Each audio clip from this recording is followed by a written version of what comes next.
Omukujaguza kwa Christmas hari Seseme Cathedral, Bishop Godfrey Mbitse yayishya abakristayo ngo amazima agahikire aga Christmas nagakomoka ombusinje na rukundo hamwe no kugarukana. Ogu yashaba abakristayo okuba entumwa nungi ezobusinje.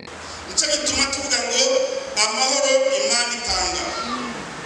Amahoro Imana itanga aruta umuntu wese yibwira. Turi hamwe?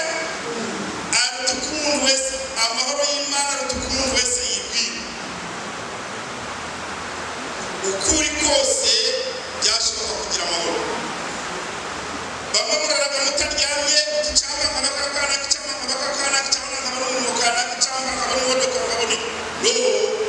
Bishop yahamsiriza enshonga y'obusinje ngo teburi butumwa kwonka ohireho n'omusinje ogwo kurombya omwoyo hamwe na neka eyihorere na nokugumya ekanisa. Yashaba abakristayo okuba bagumisiriza obunaku kuburahike okushaba kwabo nukwijagaruka mu rukirabona. Ukareba itaka ryawe nturebe iry'abandi, ukareba ibitungwa byawe nturebe iby'abandi.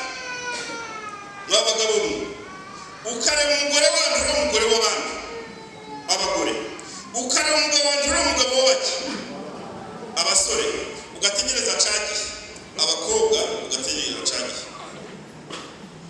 Iyo wakishwe neza na cagi urakireba uti njyewe gihe canje ni kiriya cyategereje, utegereza Imana.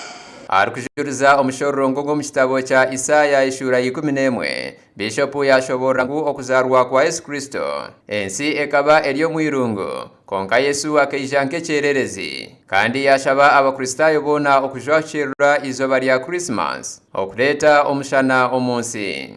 Isi kandi kawe Mana kawe waturemye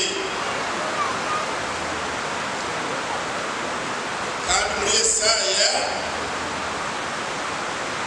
turebye ku murongo wa 2